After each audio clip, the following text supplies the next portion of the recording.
শেখ মুজিবুর রহমান সাহেব দুনিয়া থেকে বিদায় নিয়েছেন, তার সুকীর্তি অথবা তার অন্য কিছু, সেটার মূল্যায়ন জনগণ করেছে, করবে, করতে থাকুক। কিন্তু আপনি ওই জায়গায় জেদ ধরে আপনি কুমিল্লা বিভাগ দিবেন না, একটা জেলাকে তার নাম ধরে অপমানিত করবেন, আপনি বাংলাদেশের প্রধানমন্ত্রী হতে পারেন না। বাংলাদেশের যিনি প্রধানমন্ত্রী হবেন তাকে বাংলাদেশের প্রতি ইঞ্চি জমিকে সম্মান করতে হবে। এটা একটা জুলুম, একটা এলাকার লোকদের উপর নিঃসন্দেহে এটি একটি জুলুম। অনেকগুলা জুলুমের মধ্যে এইটা একটা জুলুম। আমরা বর্তমান সরকারকে অনুরোধ করব, তার তো সব কিছুই রেডি আছে, আপনারা মেহেরবানি করে তাদের এই হক পাওনাটা কুমিল্লাবাসীকে দিয়ে দেন। নামের জন্য কুমিল্লাবাসী যুদ্ধ করে নাই, বলে নাই সুরমা নদীর নামে করেন, কুশিয়ারার নামে করেন, তিতাসের নামে করেন, এটার নামে করেন, ওটার নামে করেন। কুমিল্লাবাসী এটা বলেন নাই। কুমিল্লাবাসী বলেছে আমাদের নামেই, আমাদের পরিচয়, আমাদের বিভাগটা দিয়ে দেন। এমনকি বৃহত্তর নোয়াখালীর লোকেরা বলেন নাই যে লক্ষ্মীপুরের নামে দেন বিভাগ, তারা বলে নাই যে আপনারা নোয়াখালীর নামে দেন, ফেনীর নামে দেন, তাও তারা বলে নাই। তাহলে তারা যদি কেউ না বলে কুমিল্লার নামে বিভাগ হবে না কেন? এ বিভাগ হওয়া উচিত। বরঞ্চ আরেকটা কারণে হওয়া উচিত যে একটা নামের প্রতি অপমান করা হয়েছে, যত তাড়াতাড়ি পারেন দিয়ে সম্মানটা ফিরিয়ে দেন। আমরা এমন একটা বাংলাদেশ গঠন করতে চাই যেই বাংলাদেশে কোনো বৈষম্য থাকবে না। আপনারা সবাই রাজি আছেন? কিন্তু আমাদের স্টেজের লোকেরা রাজি না, কারণ আপনারা নিচে বসে আছেন সাধারণ চেয়ারে, ওনারা দামি চেয়ারে এখানে বসে আছে। তার মাঝে আবার তিনটা দেখেন ডিস্টিংগুইশড, ওইটার হাইট আরো বেশি। আইসা দেখি যে এই তিনটাতে আবার বিছানো আছে, কি বলে জানি, টাওয়াল দেওয়া আছে। তো আমি বৈষম্য বেশি দূর করতে পারি নাই, প্রথমে আমার টাওয়ালটা ফেলে দিছি। আগামীতে এই ধরনের কোনো আয়োজন হলে সকল চেয়ার সমান থাকবে ইনশাআল্লাহ। যে চেয়ার নিচে থাকবে দেখার স্বার্থে যদি একটা স্টেজ লাগে তাইলে সেই চেয়ারটাই উপরে থাকবে ইনশাআল্লাহ। আপনারা সবাই রাজি আছেন? আপনারা তো রাজি থাকবেন, ওনারা রাজি কিনা? ওনারাও রাজি আছে, আলহামদুলিল্লাহ। তাইলে আমরা উভয় পক্ষ রাজি যে আমরা সকল ক্ষেত্রে বৈষম্যহীন চলবো ইনশাআল্লাহ।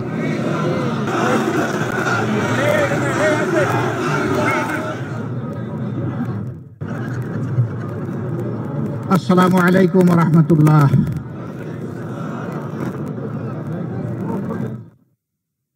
রাব্বিল আলামিন والصلاة والسلام على رسوله الكريم وعلى آله وصحبه وأهل بيته أجمعين। বাংলাদেশ জামাত ইসলামী কুমিল্লা মহানগর শাখা কর্তৃক আয়োজিত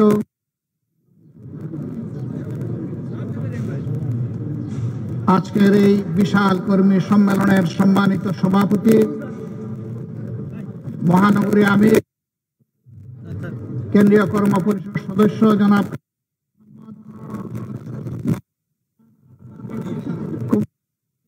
নেতা, বাংলাদেশ জামাত ইসলামী কেন্দ্রীয় নায়েবে আমির, বিশিষ্ট রাজনীতিবিদ জনাব ডক্টর সৈয়দ আব্দুল্লাহ মোহাম্মদ তাহের, মঞ্চে বসা আমার কেন্দ্রীয় সহকর্মীবৃন্দ, আঞ্চলিক এবং স্থানীয় নেতৃবৃন্দ, আজকের এই সম্মেলনের প্রধান উপাদান এবং আকর্ষণ সহকর্মী ভাই ও বোনেরা, শহীদ পরিবারের সম্মানিত সদস্যবৃন্দ, সাংবাদিক বন্ধুরা, আল্লাহ তাবারক ওয়া তাআলার অগণিত শুকরিয়া আদায় করছি যে আল্লাহ রাব্বুল আলামিন মুক্ত পরিবেশে আজকের এই সম্মেলন আমাদেরকে অনুষ্ঠান করার তৌফিক দান করেছেন, আলহামদুলিল্লাহ। শুকরিয়া আদায় করছি মজলুম সংগঠনের পক্ষ থেকে আল্লাহ আমাকে তৌফিক দিয়েছেন, আমার সহকর্মীদেরকে তৌফিক দিয়েছেন এখানে দাঁড়িয়ে দুটি কথা বলার জন্য, আবার আলহামদুলিল্লাহ। আমরা গভীর ভালোবাসা, কৃতজ্ঞতা এবং সম্মান জ্ঞাপন করছি 2000 থেকে শুরু করে 2024 সালের 5ই আগস্ট পর্যন্ত ধারাবাহিকভাবে ফ্যাসিস্টদের হাতে জীবন দিয়ে যারা দুনিয়া থেকে বিদায় নিয়েছেন তাদের প্রতি, তাদের সাথে রাস্তায় নেমে সমান তালে লড়াই করে যারা পঙ্গুত্ব বরণ করেছেন তাদের প্রতি আমি গভীর সম্মান প্রদর্শন করছি। যারা জীবন দিয়ে দুনিয়া থেকে বিদায় নিয়েছেন, আল্লাহ তাআলা তাদের শাহাদাতকে কবুল করুন। যারা পঙ্গু হয়েছেন, রব্বুল আলামিন তাদেরকে সুস্থতার নিয়ামত দান করুন। সম্মানিত ভাই ও বোনেরা, আমরা যেমন দেশের ভিতরে থেকে শক্তির বিরুদ্ধে লড়াই করেছি একের পর এক ধারাবাহিকভাবে, ঠিক বিদেশে অবস্থান করে সারা বাংলাদেশের প্রবাসীরাও আমাদের সাথে সমানতালে লড়াই করেছেন। আজকে দেশের ভিতরে যারা লড়াই করেছেন তাদের জন্য প্রিয় সংগঠনের পক্ষ থেকে আমি এই লাল গোলাপটুকু উপহার দিচ্ছি। প্রবাসে থেকে যারা লড়াই করেছেন তাদের জন্য আরেকটি লাল গোলাপ উপহার দিচ্ছি। এই দুই গোলাপের সমন্বয়ে বাংলাদেশে আজ স্বাধীনতার স্বাদ পাচ্ছে। সুতরাং স্বাধীনতার সকল যোদ্ধাদেরকে আমার পক্ষ থেকে সেলিউট। দেশের ভিতরে যুদ্ধ করে আমরা অনেকেই জীবন দিয়েছেন, অনেকে বন্ধুত্ব বরণ করেছেন, অনেকে হাজার মামলা নিয়ে, শত মামলা গলায় নিয়ে দফায় দফায় জেলে গিয়েছেন। আদালতের আঙ্গিনা বিরোধী দলের কর্মীদের দখলে ছিল। মঈন ফখরুদ্দিনের 2 বছর, পরবর্তী স্বৈর শাসনের আরো 15.5 বছর। এই 17.5 বছর জাতির জন্য শ্বাসরুদ্ধকর একটা পরিবেশ ছিল। মানুষ শান্তিতে বসবাস করতে পারেনি। দেশপ্রেমিক জনগণকে, দেশপ্রেমিক ভিন্ন বাহিনীকে এই সময় ধ্বংস করা হয়েছে। আমরা লক্ষ্য করেছি আওয়ামী লীগ ক্ষমতায় বসে 2009 সালের 10 জানুয়ারি ক্ষমতায় হাতে নিল। তারপরেই আমরা দেখি 1 মাসের মাথায় তৎকালীন বিডিআরের সদর দপ্তর ঢাকার পিলখানায় 57 জন চৌকস দেশপ্রেমিক সেনা অফিসারকে তারা হত্যা করল। তাদের পরিবারের সদস্যদেরকে হত্যা করল। নির্মমভাবে হত্যা করার পর লাশগুলা ড্রেইনের মধ্যে ভাসাই দিল, কিছু গোপন করে ফেলল। রাতের আধারে হত্যাকাণ্ড নিভিয়ে খুনিদেরকে পিলখানা থেকে বের হয়ে যাওয়ার নিরাপদ রাস্তা তৈরি করে দিল। দুইটা তদন্ত কমিশন হলো, একটা করলো সেনাবাহিনী, আরেকটা করলো সরকার। সেই তদন্ত কমিশনের কিছুই জনগণকে জানতে দেওয়া হলো না। কারণ সরকার যদি বুথ থাকে, বুথ ছাড়াবে কে? সেদিনকার প্রধানমন্ত্রী বিডিআরের কতিপয় সদস্যকে এনে আদর করে তাদের সাথে বসলেন, তাদের সকল দাবি দাওয়া মেনে নিলেন। ওদিকে সেনাবাহিনীকে, তাদের সহকর্মীদেরকে সাহায্য করার রাস্তা বন্ধ করে রাখলেন। বললেন দেখতে দেখতে সব শেষ হয়ে গেল। সেনাবাহিনীর রিপোর্টটি জাতির জানা দরকার ছিল, কারণ তাদের সহকর্মীদেরকে কারা হত্যা করেছে সবার চাইতে তাদের বেশি জানার কথা, কিন্তু তা জানতে দেওয়া হয়নি। আমরা সরকারের কাছে দাবি জানাই, পুরা ঘটনার আদ্যপান্ত সুষ্ঠু নিরপেক্ষ তদন্ত অবশ্যই করতে হবে। কারণ এই দুর্ঘটনার মধ্য দিয়ে আমাদের দেশপ্রেমিক সেনাবাহিনীর মনোবলকে ধ্বংস করা হয়েছে, বিডিআরকে খতম করা হয়েছে। আগে বিডিআর ছিল সীমান্তের অতন্ত্র প্রহরী, তাদের লগতে ছিল বাংলাদেশের রাইফেল। এখন তাদেরকে বানানো হয়েছে সীমান্তের চৌকিদার, তাদেরকে অপমানিত করা হয়েছে। এরপরেই তারা পরের বছর আঘাত দিয়েছে আরেক দেশপ্রেমের বাস্তব নমুনা। তিলে তিলে বাংলাদেশে যারা অন্যায়ের সাথে কখনো আপোষ করেনি, দেশের স্বার্থ নিয়ে কারোর সাথে মাথা নত করেনি, সেই বাংলাদেশ জামাতে ইসলামের উপর ষড়যন্ত্র করে জামাতে ইসলামের নেতৃবৃন্দকে হত্যা করা হয়েছে। প্রিয় সম্মানিত বন্ধুগণ, যারা দেশপ্রেমের পক্ষে দাঁড়িয়েছেন, দেশবাসীর স্বার্থের পক্ষে দাঁড়িয়েছেন, এই সরকার তাদের উপরে আঘাত দিয়েছে। সবচেয়ে বেশি আঘাত দিয়েছে আলেম উলামার উপর, এমনকি আঘাত দিয়েছে বিবেকী সাংবাদিকদের উপর। এরা হত্যা করতে কাউকেই ছাড়ে নাই, হত্যার মিশন নিয়ে তারা নেমেছিল। আর তাদের ক্ষমতার শেষ দিন পর্যন্ত জনগণকে তারা হত্যা করেছে। এই 24-এর গণহত্যার এরা নায়ক নায়িকা। জাতি এদের বিচার চায়, এদের প্রত্যেকের বিচার চায়, প্রত্যেকটি ঘটনার বিচার চাই। এ বিচার অবশ্যই করতে হবে। তবে এবারকার এই পরিবর্তনের সাথে সাথে আমরা বলেছিলাম যে আমরা ব্যক্তিগতভাবে দলগতভাবে কারো উপর প্রতিশোধ নেব না, আইন হাতে তুলে নেব না। প্রতিশোধ নেওয়ার মানে হচ্ছে আইন হাতে তুলে নেওয়া। আমরা আইন হাতে তুলে নেব না, কিন্তু প্রত্যেকটি ঘটনার আমরা বিচার চাই। এ বিচার যদি না হয় তাহলে বিচারহীনতাই সন্ত্রাসীদেরকে আরো সন্ত্রাস করার শক্তি যোগাবে। আমরা কি বাংলাদেশে আবার সন্ত্রাস দেখতে চাই? যদি সন্ত্রাস দেখতে না চাই তাহলে অবশ্যই বিচার হতে হবে। দেশে আহত নিহত অক্ষত যারাই লড়াই করেছেন সবাইকে যেমন আমরা সালাম জানাই, ঠিক বিদেশের মাটিতে সেখানে আন্দোলন সংগ্রাম করা আরও চ্যালেঞ্জিং। আমাদের লোকেরা প্রবাসে সেখানে আন্দোলন করতে গিয়ে জেলে গিয়েছে, তাদের বিরুদ্ধে মামলা দিয়ে তাদেরকে শাস্তি দেওয়া হয়েছে। এখনও বিদেশের বিভিন্ন জেলে বাংলাদেশের সেই আন্দোলনকারী জনতা রয়ে গেছে। আমরা সরকারের কাছে দাবি জানাই অবিলম্বে তাদের মুক্তির ব্যবস্থা করে সম্মানের সাথে হয় তাদের কর্মস্থলে সেখানে ফিরিয়ে দিন, অথবা বাংলাদেশে সম্মানের সাথে ফিরিয়ে আনুন। এই যুদ্ধে দেশের সমস্ত মিডিয়া তারা চাইলেও সত্যের পক্ষে শক্ত করে দাঁড়াতে পারেনি। দুই একটা মিডিয়া যারা দাঁড়ানোর দুঃসাহস দেখিয়েছে তাদেরকে ঠান্ডা করা হয়েছে, দমন করা হয়েছে, তাদের উপর নির্যাতন চালানো হয়েছে। কিন্তু বিদেশ থেকে আমাদের মিডিয়া যোদ্ধারা সমান তালে তারা যোদ্ধা করে গেছে। আমি তাদের সকলকে সম্মান জানাই। আপনাদের কুমিল্লার একজন সন্তান, তিনি সেই যুদ্ধ করা শুরু করেছিলেন 15.5 বছর আগে, এখনও তিনি যুদ্ধ অব্যাহত রেখেছেন। তাকে হয়তো আপনারা অনেকে জানেন, অনেকে জানেন না। এই কুমিল্লার দক্ষিণ সদরেই তার বাড়ি। সাইফুর রহমান সাগর, যিনি ফেস দ্য পিপুলের পরিচালক, এখনো দেখবেন ভারতীয় আগ্রাসনের বিরুদ্ধে তার মিডিয়াই সবচেয়ে বেশি সোচ্চার, এবং তিনি উলঙ্গ করে দিচ্ছেন আসলে কারা সাম্প্রদায়িক। তিনি প্রমাণ করে দিচ্ছেন বাংলাদেশ সাম্প্রদায়িকতার দেশ নয়, বাংলাদেশ ভালোবাসার দেশ, বাংলাদেশ বিভিন্ন গোলাপের সমন্বয়ের দেশ। এই দেশে সকল ধর্মের বর্ণের সমস্ত মানুষ আমরা মিলেমিশে আছি, কারণ বাংলাদেশ আমাদের সবার। আমরা এবার বলেছি, সোচ্চারভাবে বলেছি, আমরা বাংলাদেশে কোনো মেজরিটি মাইনরিটি মানি না। বাংলাদেশে যারাই জন্মগ্রহণ করেছে তারা সকলেই বাংলাদেশের গর্বিত নাগরিক। এই মাইনরিটি শব্দ বলে বলে অন্যান্য ধর্মের ভাই বোনদেরকে ব্যবহার করে একটি গোষ্ঠী মূলত দেশের বাইরে থেকেই তাদের স্বার্থ হাসিল করতে চায়।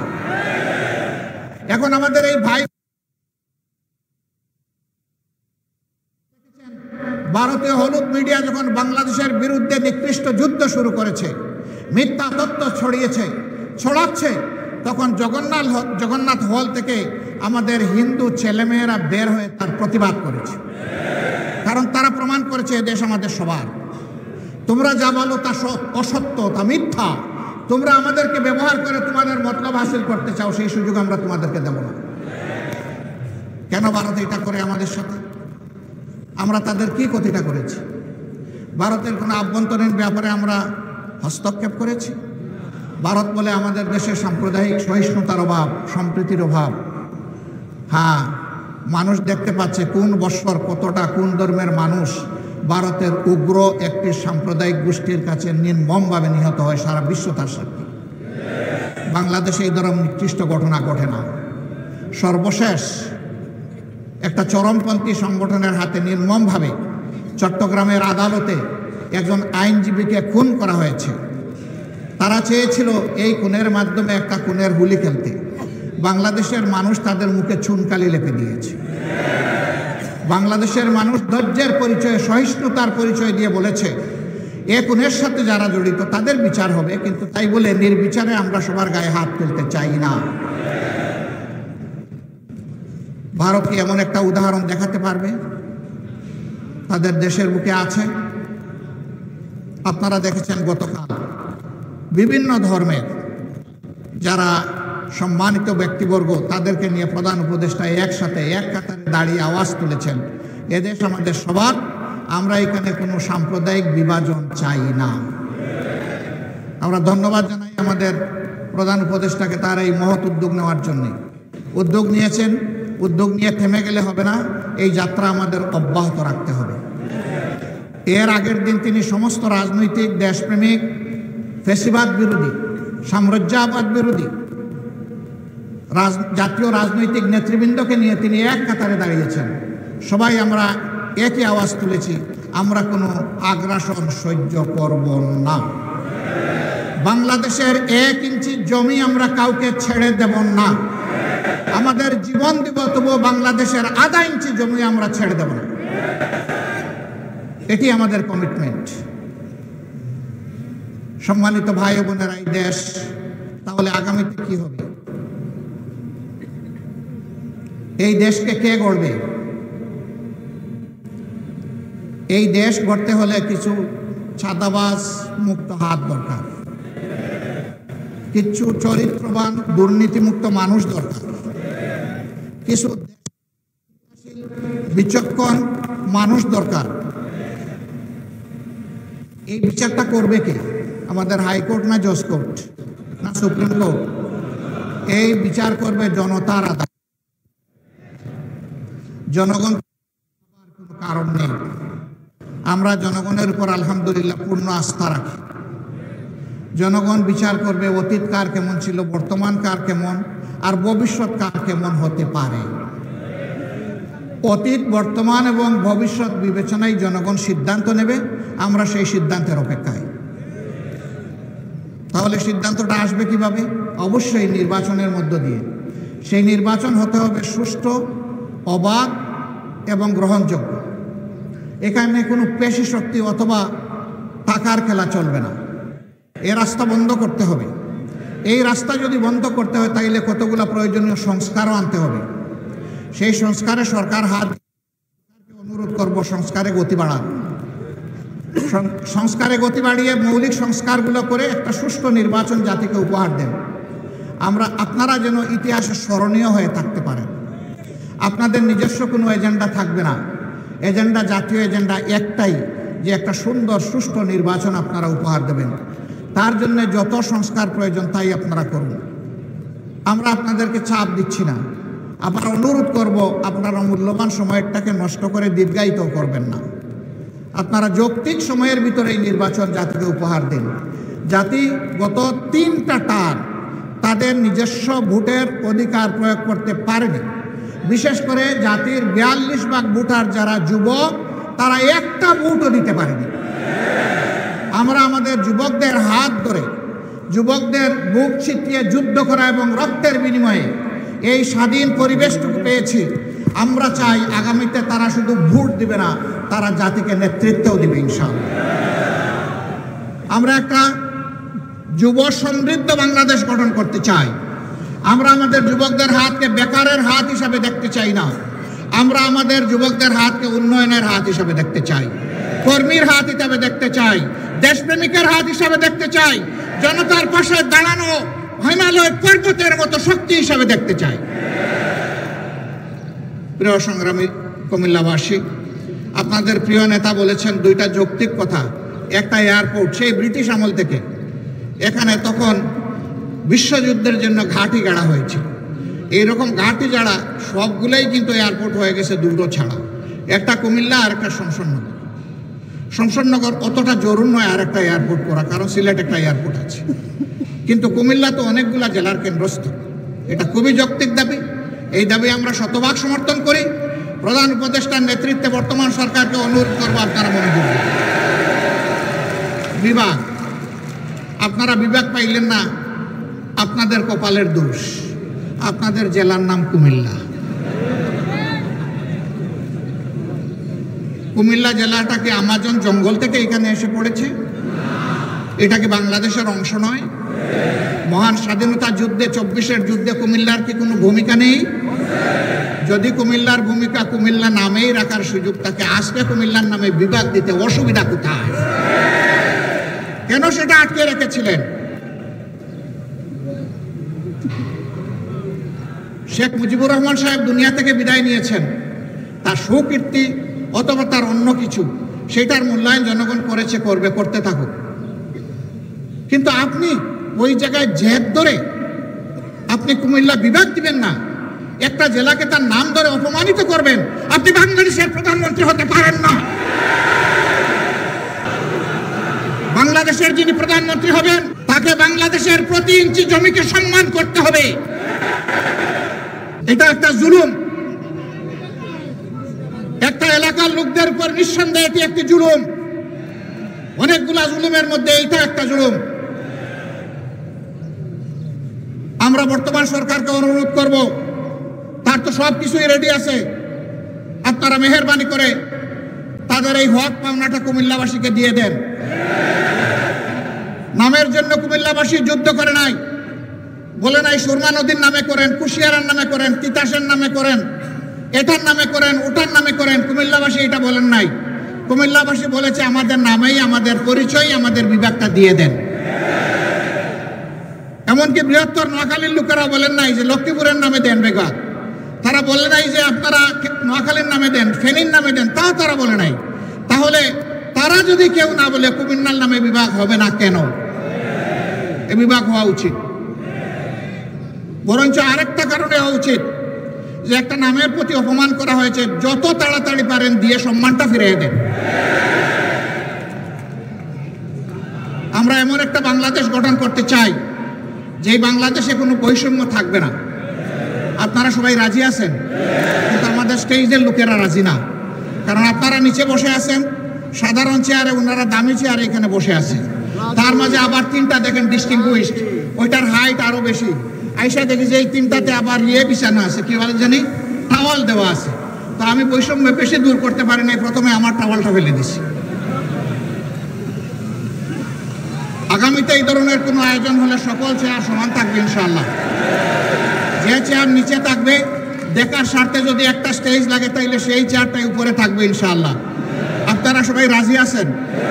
আপনারা তো রাজি থাকবেন। ওনারা রাজি কিনা? ওনারাও রাজি আছে, আলহামদুলিল্লাহ। তাইলে আমরা উভয় পক্ষ রাজি যে আমরা সকল ক্ষেত্রে বৈষম্যহীন চলবো ইনশাআল্লাহ। তবে এটা ঠিক যে যার যার রুচি মতো চলবো। যেমন আমার গায়ে একটা সদরিয়া বা একটা কোটি আছে, তাই বলে সবাইকে কোটি পরতে হবে না। ব্লেজার যার পছন্দ তিনি ব্লেজার করবেন, শীতের দিনে সোয়েটার, গ্লাভ, চাদর যার পছন্দ তিনি তাই করবেন। কিন্তু সামাজিক ক্ষেত্রে আমরা ইনশাআল্লাহ সমান থাকবো আল্লাহ চাইলে। দেখেন বৈষম্যের শিকার হয়ে বাইগুলা পড়তে বসছিল এই মাত্র। তো আমরা আল্লাহর দরবারে বৈষম্য থেকে পানা চাই। এখন এই বৈষম্যহীন দেশটা গড়বে কে? প্রধানমন্ত্রী হলেই আমার বাড়ি যে জায়গায় বন্যার স্রোত, উন্নয়নের স্রোত চলে যাবে সে জায়গায় সারা বাংলাদেশের সম্পদ টেনে টুনে এনে ওখানে ঢুকাই দেওয়া হবে। তাইলে বৈষম্যহীন সমাজ হবে কেমনি? যুক্তি হলো যে সাবেক আমলে আমার এলাকা ছিল বঞ্চিত, এখন অতীতের কাজা কাফারা সব আমার আদায় করতে হবে। আমরা কথা দিচ্ছি ইনশাআল্লাহ আল্লাহ তাআলা যদি জনগণের মনে ভালোবাসা, আমাদের প্রতি সমর্থন তৈরি করে দেন, তাহলে আমরা এমন বাংলাদেশ গড়ব যেই বাংলাদেশে প্রধানমন্ত্রীর জেলার আগে অন্য জেলাকে আগে চোখ দিয়ে দেখা হবে ইনশাআল্লাহ। তবে প্রধানমন্ত্রীর জেলাও বঞ্চিত হবে না, তারাও তাদের ন্যায্য অংশ পাবে ইনশাআল্লাহ। কারণ প্রধানমন্ত্রী হওয়ার কারণে ওই জেলাকে বঞ্চিত করার কোনো অধিকার নাই। কিন্তু রাজার হস্ত করে সমস্ত কাঙ্গালের দুন চুরি, ওই চুরি করতে দেব না আমরা কাউকে। যদি আল্লাহ তাআলা আমাদেরকে সুযোগ দেন, আল্লাহ ভালো জানেন, প্রিয় জনগণ তারা বিবেচনায় নেবেন। যদি সুযোগ দেন তাহলে ইনশাআল্লাহ আমরা কথা দিচ্ছি যে আমরা দুর্নীতি করব না, দুর্নীতি হতে দেব না। বলবেন তার কি কোনো প্রমাণ আছে? একটু আছে তো ভাই। 2001 থেকে 6 সাল জামাতে ইসলামের যে দেশপ্রেমিক নেতৃবৃন্দকে খুন করা হয়েছে বিচারিক আদালতে, তারা তো 2 জন 3 মন্ত্রণালয়ের দায়িত্ব পালন করেছেন। বলেন বাংলাদেশের কেউ কোনো দুশ্মনও আমাদের তাদের হাতে একটু দুর্নীতির গন্ধ লাগাইতে পেরেছে? পারে নাই। কেন? একটাই কারণ, তারা আল্লাহকে ভয় করে। আমরা আশা করব যাদের হাতে আগামীতে দায়িত্ব আসে তারা যেন আল্লাহকে ভয় করে চলে।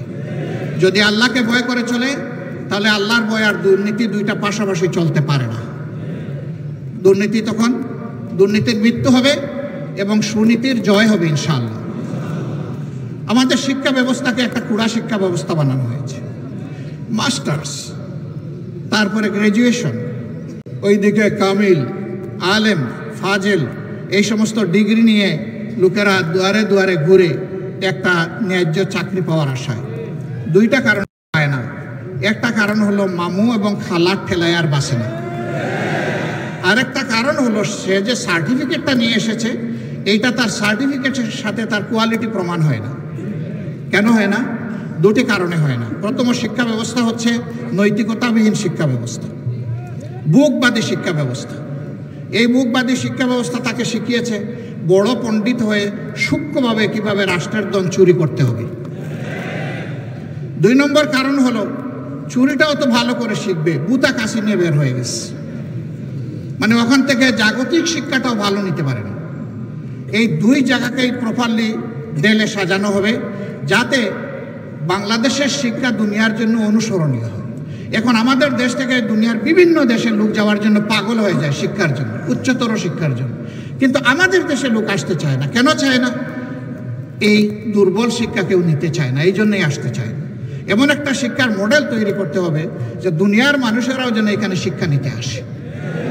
এটা ছিল তো, এক আমলে তো ছিল, দুনিয়ার মানুষ তো এখানে আসতো, জাপাইয়া পড়তো, এমনি এমনি তো আসে নাই। এই দেশের এই অঞ্চলের কোয়ালিটি ছিল, এই জন্যই তো এসেছে।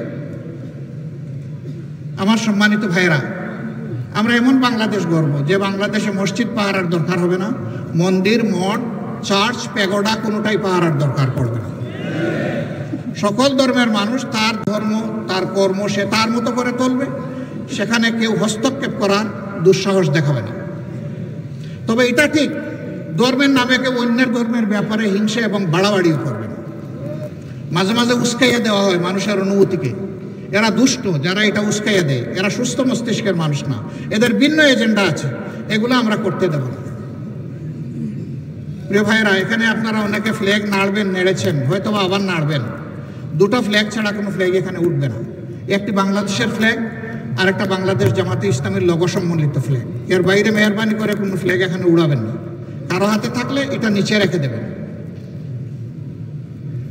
আমার সম্মানিত সহকর্মীবৃন্দ, এই যে বৈষম্যহীন দুর্নীতিমুক্ত একটা বাংলাদেশ গড়ার আমরা স্বপ্ন দেখি, যুব সমৃদ্ধ একটা সমাজ গড়ার স্বপ্ন দেখি, এই সমাজটা গড়বে কে? এই সমাজটা আপনাদেরকেই গড়ার দায়িত্ব নিতে হবে। আপনারা বলেছেন যারা যে এক আল্লাহ, আমরা এক আল্লাহর পর ভরসা করে সামনে এগোতে চাই। রাসূল করিম সাল্লাল্লাহু আলাইহি সাল্লামের দেখানো দুনিয়ার সবচেয়ে শ্রেষ্ঠ আদর্শ অনুসরণ করতে চাই। আমাদের নিজের জীবনে আগে এটা প্রতিষ্ঠিত করতে হবে। প্রতিষ্ঠা করার পথে অনেক সমালোচনা শুনবেন, অনেক বাধা আসবে। জামাতে ইসলামীকে বলা হবে এটা প্রতিক্রিয়াশীল শক্তি। জামাতে ইসলামী প্রতিক্রিয়াশীল হলে 15.5 বছর জামাতে ইসলামীর উপর যে অত্যাচার, যে নির্মম নির্যাতন, যে জুলুম হয়েছে, দল হিসাবে চিন্তা করুন তো এই ক্ষতিটা আর কার হয়েছে? 1-2 করে শীর্ষস্থানীয় 11 জন নেতাকে হত্যা করা হয়েছে। তাদের রক্তে ভেজা আজকের এই বাংলাদেশ। তাদের সহকর্মীদেরকে হত্যা করা হয়েছে, তাদের রক্ত ভেজা এই বাংলাদেশ। আমাদের প্রত্যেকটা অফিসকে সিলগালা তালাবদ্ধ করে রাখা হয়েছে, একটা মুহূর্তের জন্য আমাদেরকে ঢুকতে দেওয়া হয়নি। এটা অন্য কারোর জন্য হয়নি। আমাদের নিবন্ধন সংগঠনের কেড়ে নেওয়া হয়েছে, এটা কারো হয়নি। শেষ মুহূর্তে দিশাহারা হয়ে আমাদেরকে নিষিদ্ধ ঘোষণা করা হয়েছে, এইটাও কারো হয়নি। হ্যাঁ, হয়েছে অন্য সকল দলের, সরকারের প্রতিপক্ষ, আলিম উলামা সহ বিভিন্ন দল সহ মানুষ খুন করা হয়েছে, গুম করা হয়েছে, তা আমাদেরও করা হয়েছে। কিন্তু এই 4 জিনিস আর কারো করা হয়নি। কেন এত জ্বালা আমাদের উপর? ওই যে প্রথমেই বলেছি, বাংলাদেশ জামাতে ইসলামী পরীক্ষিত দেশপ্রেমিক শক্তি, বাংলাদেশের স্বাধীনতা সার্বভৌমত্বের ব্যাপারে কারো সাথে আপোষ করেনি, কারো সাথে আপোষ করছে না, এবং ইনশাআল্লাহ কারো সাথে আপোষ করবে না। এই কারণেই জামাতে ইসলামের এই উপরে আক্রোশ ছিল। সম্মানিত ভাই ও বোনেরা, বলা হয় এরা যদি ক্ষমতায় যায় তাহলে মহিলাদেরকে ঘরের বাইরে আসতে দেবে না। একজন সাংবাদিক মহিলা আমাকে প্রশ্ন করেছেন, আপনারা ক্ষমতায় গেলে দেশটা কি আফগানিস্তান হবে না পাকিস্তান হবে? আমি বললাম ইনশাআল্লাহ বাংলাদেশ হবে, ভালো বাংলাদেশ হবে ইনশাআল্লাহ। এটা আফগানিস্তানও হবে না, পাকিস্তানও হবে না। আপনি এর দ্বারা কি বলছেন? তিনি বললেন, আপনারা ক্ষমতায় গেলে মহিলাদেরকে পেশাগত দায়িত্ব পালনে দেখতে চাইবেন না, সবাইকে আপনারা বোরকা পরার কথা বলবেন। আমি বললাম মহিলারা তাদের যোগ্যতার প্রমাণ দিবেন, পেশাগত দক্ষতার প্রমাণ দিবেন। দুইটা ভালো জিনিস সাথে পাবেন, একটা হচ্ছে মর্যাদা আর একটা হচ্ছে নিরাপত্তা। এখন সমাজে সেই মর্যাদাও দেওয়া হয় না, নিরাপত্তা তো নাই। তখন সব জিনিসের সাথে এই দুইটাও নিশ্চিত করা হবে। কেন তারা পারবেন না? রাসূল করিম সাল্লাল্লাহু আলাইহি ওয়াসাল্লাম যুদ্ধের ময়দানে মহিলাদেরকে সুযোগ দিয়েছেন যুদ্ধ করার। আমরা কে মহিলাদেরকে ঘরের মধ্যে তালাবদ্ধ করে রাখার? আর মহিলারা ঘর থেকে বের হবে না? তার সামাজিক দায়িত্ব নাই, তার পেশাগত দায়িত্ব নাই? উম্মাহাতুল মুসলিমিন উম্মতের উস্তাদের কাজ করেছেন, তারা কেন শিক্ষকতার কাজ করতে পারবে না? রাষ্ট্রের গুরুত্বপূর্ণ বিষয়ে তাদেরকে পরামর্শে সামিল করেছেন, তারা কেন রাষ্ট্রের সিদ্ধান্তে সামিল থাকবেন না? ইনশাআল্লাহ মর্যাদার সাথে, নিরাপত্তার সাথে তারা সেদিন এই নতুন বাংলাদেশের একজন নাগরিক হয়ে তারা গর্ববোধ করবেন যে আমি এমনই একটা বাংলাদেশের নাগরিক, ইনশাআল্লাহ।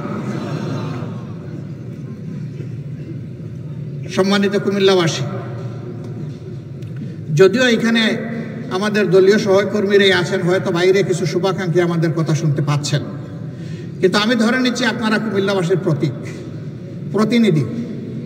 এই জন্য আমি আপনাদেরকে এইভাবেই অ্যাড্রেস করছি। আজকের এই আওয়াজ আমাদের সহকর্মী বোনেরাও শুনতে পাচ্ছেন। অনুরূপ আরেকটি প্যান্ডেলে তাদের আয়োজন করা হয়েছে। আমরা স্মরণ করিয়ে দিতে চাই, সৃষ্টির সূচনা হয়েছে একজন পুরুষ এবং একজন মহিলাতে। এবং আল্লাহর সৃষ্টিতে শুধু মানুষ নয়, প্রত্যেকটি প্রাণীর জুড়া আল্লাহ পয়দা করেছে, প্রত্যেকটি উদ্ভিদের জুড়া আল্লাহ পয়দা করেছে। আমি দায়িত্ব নিয়ে সায়েন্সের একজন ছাত্র হিসেবে বলছি, প্রত্যেকটি উদ্ভিদের জুড়া আছে। আল্লাহ বেজুড় কোনো কিছুই পয়দা করেন। তা আল্লাহ তাআলা এই জুড়া কেন পয়দা করেছেন? এই জুড়া মিলেই তার সৃষ্টিকে আল্লাহ তাআলা সৌন্দর্য দান করেছেন, পূর্ণতা দান করেছেন।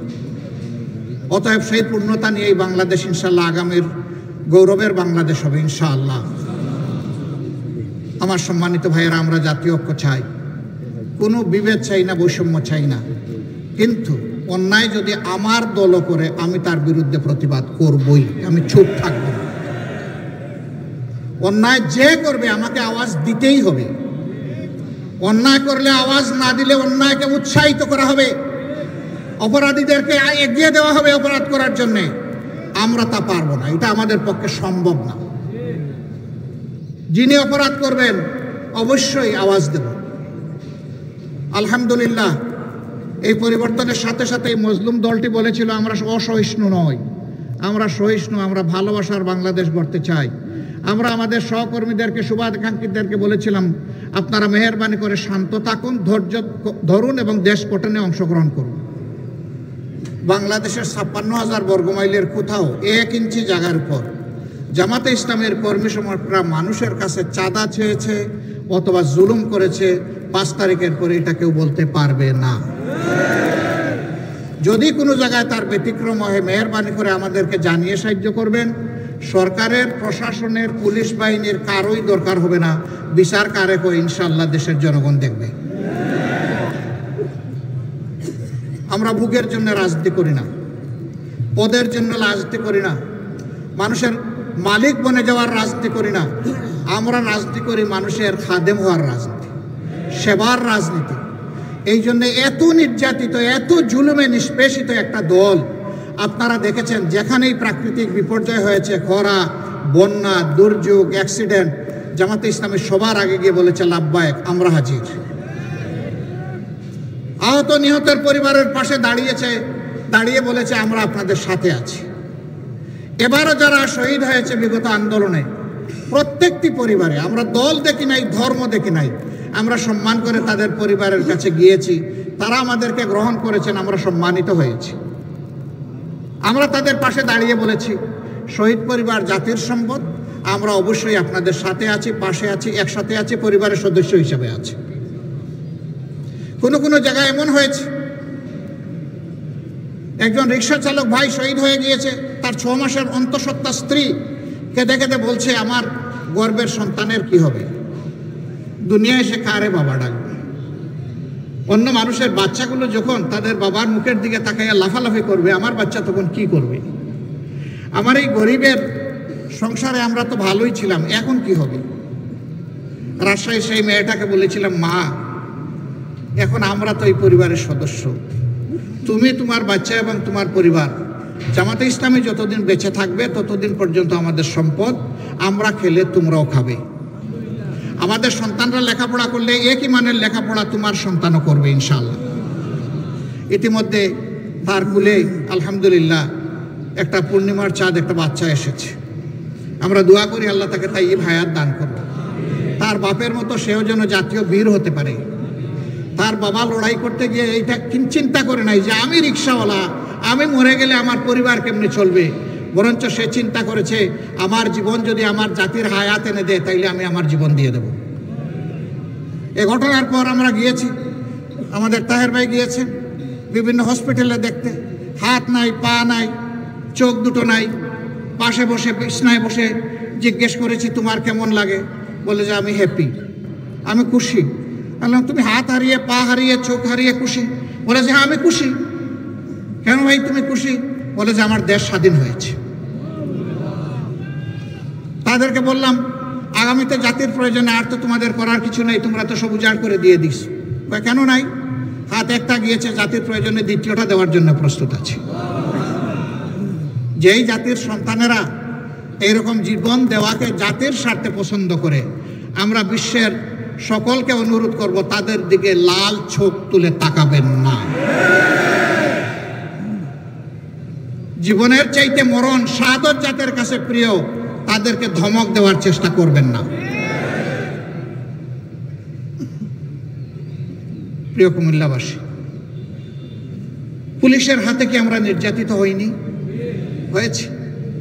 কিন্তু এবারকার এই পরিবর্তনের পরে অনেক পুলিশ বিভিন্ন কারণে তারা কর্মস্থলে যেতে ইতস্তত করছিলেন। আমরা বলেছি অতীতের কারো যদি কোনো অপরাধ থাকে সেইটা আদালত আছে, বিচার আছে, সংশ্লিষ্ট কর্তৃপক্ষ মানুষ আছে, তারা দেবে। কিন্তু এখন দেশ চলতে হবে, আপনারা আসেন, আপনাদের দায়িত্ব পালন করেন, আমরা আপনাদেরকে সহযোগিতা করব। আপনারা কি সেই সহযোগিতা করেছিলেন? করেছেন। আমরা কারো অন্যায়ের ওই রকম ক্ষমা করে দিচ্ছি না, কিন্তু দেশ তো চলতে হবে। দেশ চলতে গিয়ে আমরা তাদেরকে সহযোগিতা করেছি, আমরা তো কই প্রতিশোধ নেইনি। অনেকে বলে যে রাজপথে অতীতে পুলিশের সাথে আপনাদের সমস্যা হয়েছে, হবে তো। পুলিশ যদি অন্যায়ভাবে শান্তিপূর্ণ মিছিলে এসে আমাকে আঘাত করে, তাইলে এই আঘাত ফিরায় দেওয়ার দায়িত্ব আমার আছে। পুলিশ কেন আমার শান্তিপূর্ণ মিছিলে আঘাত করতে আসবে? তারাই তো এই কাজটা ঠিক করেন নাই। আমরা আশা করব আগামীর বাংলাদেশ এই পুলিশেরও বাংলাদেশ, এটা সেনাবাহিনীরও বাংলাদেশ, এটা নাগরিকদের বাংলাদেশ, এটা আমাদের সংবাদকর্মীদের বাংলাদেশ, এটা জাতি পেশা সকলের বাংলাদেশ। এই বাংলাদেশে যেন সবাই সবাইকে আমরা সম্মান করে চলতে পারি। আজকেও পুলিশের কর্মকর্তাদের সাথে আমার মোলাকাত হয়েছে। আমি বলেছি আপনারা এসেছেন, খুশি হয়েছে। বার্তা আমাদের পরিষ্কার, আমরা কারো কোনো আনুকূল্য চাই না, তবে আমরা কোনো ডিপ্রাইভ হতে আর চাই না। আমরা ফেভারিজমও চাই না, আমরা ডিসফেভারিজমও চাই না। আপনারা ন্যায়পর থাকেন, আমাদের সম্পূর্ণ সমর্থন এবং সহযোগিতা আপনারা পাবেন। কিন্তু অন্যায় করলে সেই আমরাই কিন্তু সবার আগে আবার প্রতিবাদ করব। এটি আমাদের ধর্ম। অন্যায় আর জামাতে ইসলামী একসাথে চলতে পারে না। এর মানে আমি এটা বলছি না যে আমাদের কোনো ভুল হয় না, আমরা কোনো অন্যায় করি না, না তা আমি বলবো না। আমরা মানুষ, আমাদের ভুল অবশ্যই হয়। সেই ভুল আপনি ধরিয়ে দেন, আমরা কথা দিচ্ছি এটা সংশোধন করবো ইনশাআল্লাহ। আমি যদি অপরাধ করি আমাকে বিচারের কাঠগড়ায় দাঁড় করান, আমি কথা দিচ্ছি সেই বিচারকে আমি সম্মান দেখাবো ইনশাআল্লাহ। কিন্তু আমি অপরাধ করি নাই, জোর করে আমাকে অপরাধী বানাবেন, তা জামাতে ইসলামী অতীতেও মানে নাই, আগামীতেও মানবে না। বহু চেষ্টা করা হয়েছে নেতৃবৃন্দকে মাথা নত করানোর। নেতৃবৃন্দ বলেছেন যে আলহামদুলিল্লাহ আমরা গোলাপের বাগানে প্রবেশ করতে যাচ্ছি, মাথা নত করার কোনো প্রশ্নই উঠে না। ফাঁসির রশি আমাদের কাছে অত্যন্ত প্রিয়, যদি সেই রশি আমাকে আল্লাহর জান্নাতে নিয়ে যায়। সেই রশি যদি ন্যায়ের পক্ষে হয়, অসত্যের বিরুদ্ধে হয়, জাতির কল্যাণে হয়, দেশপ্রেমের জন্য হয়, রশি 100 নয় 100টা মাথা পেতে নিতে রাজি আছে।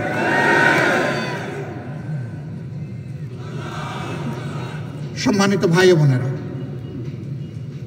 আমি মিডিয়ার ভাইদের প্রতি দুটি অনুরোধ জানাতে চাই।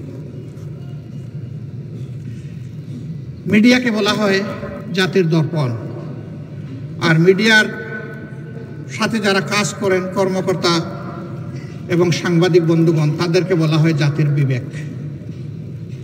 মানুষ বলে যে দুনিয়ায় একটা আদালত সবচেয়ে ভালো আদালত, এটার নাম বিবেকের আদালত। কথাটা সঠিক কিনা? বিবেক আল্লাহর দান।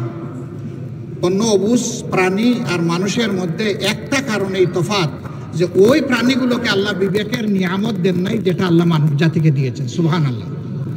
সুতরাং আমার বিবেক যেদিন কাজ করবে না, সেদিন ওই প্রাণী আর আমার মাঝে আর কোনো তফাৎ থাকবে না। সেটা সাংবাদিকই হোক আর আমিই হই, যেই হই, ওই মানুষ হিসাবে তিনি আর পরিচিত হবেন না।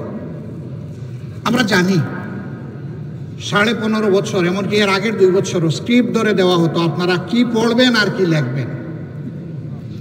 এখন সেটি নেই। আপনারা খোলা চোখে দেখবেন আর খোলা মনে ভাববেন। আপনার বিবেক দিয়ে আপনি সাজাবেন, আবেগ দিয়ে নয়, অতীতের কোনো বদ্ধমূল ধারণা দিয়ে নয়, বরঞ্চ বর্তমানের বাস্তবতা দিয়ে আপনারা আপনাদের নিউজগুলোকে সাজাবেন। আলহামদুলিল্লাহ, আপনারা অনেকেই সাজাচ্ছেন। মাঝখানে মাঝে মাঝে কেউ পিছলা, ওই কাদামাটিতে পা পিছলে যায় এবং পড়ে যান কেউ। ওনারা পড়তে গিয়ে আমারও ফেলে দেন। ভাই, আমারে আর এইভাবে ফেলবেন না। আপনারা সাহায্য করুন, দুইভাবে সাহায্য করুন। আমাদের এবং আমাদের সহকর্মীদের বক্তব্যগুলো অবিকল জাতির কাছে পৌঁছে দেন। আমরা ভুল করলে জাতি বিবেচনা করুন। আবার যদি আপনার কাছে আমাদের কোনো ভুল ধরা পড়ে, আপনি আমাদেরকে বলুন। গঠনমূলক সমালোচনা করুন, অবশ্যই করবেন। কেন করবেন? সমালোচনা না করলে তো আমাদের সংশোধন হবে না। আমরা তো ভুলের ঊর্ধ্বে নই। আমরা সমালোচনার জন্য আপনাদেরকে আহ্বান জানাচ্ছি, উৎসাহিত করব, অভিনন্দন জানাব যখন গঠনমূলক সমালোচনা আপনাদের কাছ থেকে আসবে, যেটা জাতির কল্যাণে লাগবে, সেই সমালোচনাটা আপনারা করবেন।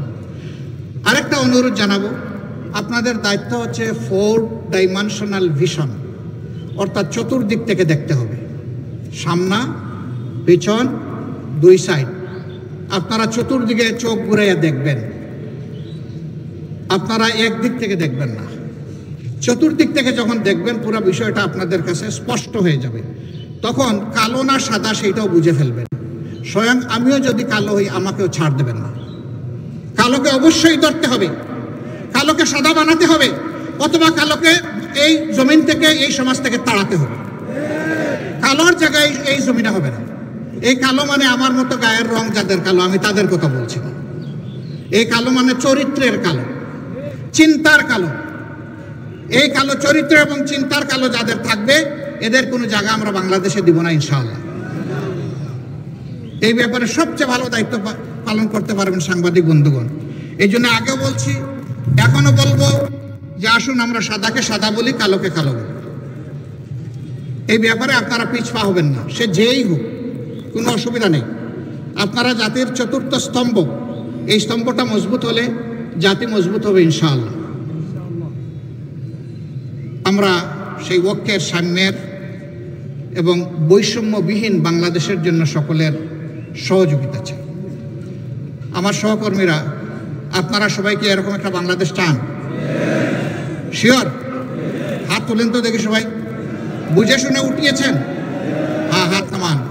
যদি এরকম একটা বাংলাদেশ চেয়ে থাকেন, মনে রাখবেন আপনাদের ত্যাগ শেষ হয়ে যায়নি, আরো বহু ত্যাগ আপনাদেরকে স্বীকার করতে হবে। আপনারা সেই ত্যাগের জন্য প্রস্তুত আছেন? প্রস্তুত থাকুন। আমি আপনাদের দুর্বল ভাই হিসেবে আমি আপনাদের সাথে প্রস্তুত আছি, আলহামদুলিল্লাহ। সম্মানিত ভাইয়েরা, আমাকে ডাক্তার সৈয়দ আব্দুল্লাহ মোহাম্মদ তাহের সাহেব বলেছেন, প্রধান উপদেষ্টার পাশে দেখে মানুষ মনে মনে ভাবে উনিও বোধহয় খুব শক্তিশালী মানুষ। আমি আসলে খুবই দুর্বল মানুষ।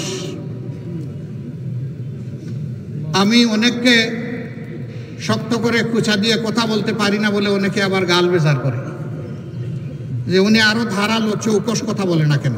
আমি পারি না, যে আমাকে ক্ষমা করে দেবেন। কথা যেভাবে আমার মা বাবা আমাকে শিখিয়েছেন, যে শিক্ষা আমি আমার উস্তাদদের কাছে পেয়েছি, যে শিক্ষা আমার সমাজ আমাকে দিয়েছে, কথা তো আমাকে সেভাবেই বলতে হবে।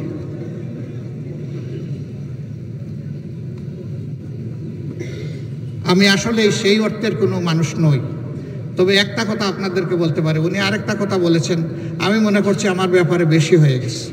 তিনি বলেছেন 24-এর এই যুদ্ধের আমি সেনাপতি ছিলাম।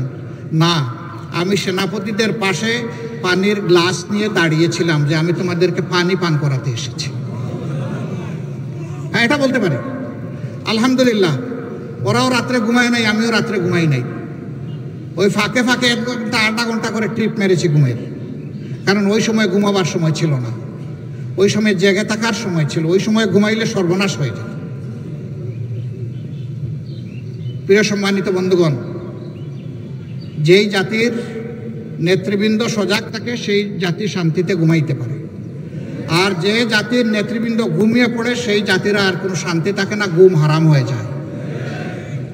যারা এই জাতিকে নেতৃত্ব দিতে আসবেন তাদেরকে অনুরোধ করব, হাতে লাঠি নেওয়া চৌকিদার হিসাবে আসবেন, হাতে বন্দুক নেওয়া খুনি হিসাবে কেউ আসবেন না। মানুষের ভোট নেওয়ার আগে পায়ে ধরে বাবা ডাকবেন, আর ভোট নেওয়ার পরে মালিক হয়ে তার উপরে ছড়ি ঘুরাবেন, এই মানসিকতা আর দেখাবেন না। এটা বাংলাদেশের জনগণ একবারের মতো প্রত্যাখ্যান করেছে। এই রূপে যেই আসতে চাইবে তিনি বারবার প্রত্যাখ্যাত হবেন। সুতরাং আসতে হবে সত্যিকার অর্থে সেবকের পোশাক পরে আসতে হবে, মন নিয়ে আসতে হবে। বাংলাদেশ জামাতে ইসলামের জন্য দোয়া করবেন। আমরা এই দেশ এবং দেশের জনগণের একটু খেদমত করতে চাই। আল্লাহ যদি এই খেদমতের জন্য আমাদেরকে উপযুক্ত মনে করেন, তাহলে দেশবাসীকে যেন আমাদের ভালোবাসার পাত্র বানিয়ে দেন। এই দেশবাসীর অন্তরে যেন আমাদের জন্য কিছু দোয়ার জায়গা আল্লাহ তৈরি করে দেন। আমাদের যে শহীদরা দফায় দফায় রক্ত দিয়েছেন সেই 71 সাল থেকে, আমি সবাইকে স্মরণ, যারাই রক্ত দিয়েছেন দেশের জন্য, জাতির জন্য, তাদের রক্তের ঋণটা যেন আমরা পরিশোধ করার সুযোগ পাই। আল্লাহ যেন এই তৌফিকটা আমাদেরকে দান করেন। আমার সম্মানিত ভাইয়েরা, আল্লাহ তাআলা এই কুমিল্লাবাসীর প্রতি রহম করুন। তাদের 2টা ন্যায্য দাবি থেকে কুমিল্লাবাসীকে দূরে রাখা হয়েছে, বঞ্চিত করা হয়েছে। তাদের দাবি অবিলম্বে বাস্তবায়িত হোক, আমরা দোয়া করি। আরও যে দাবিগুলো সঙ্গত দাবি আছে অন্যান্যদের মতো, সারা দেশের মতো, সেই দাবিগুলো তাদের বাস্তবায়ন, ওটাও দোয়া করি। আমরা সমতার, ন্যায্যতার, ভালোবাসার, অহিংসু একটা বাংলাদেশ গঠনের দিকে এগিয়ে যাই। আল্লাহ আমাদেরকে সাহায্য করুন। আসসালামু আলাইকুম ওয়া রাহমাতুল্লাহ। আল্লাহ হাফেজ। বাংলাদেশ জিন্দাবাদ। বাংলাদেশ জামাতে ইসলামী জিন্দাবাদ।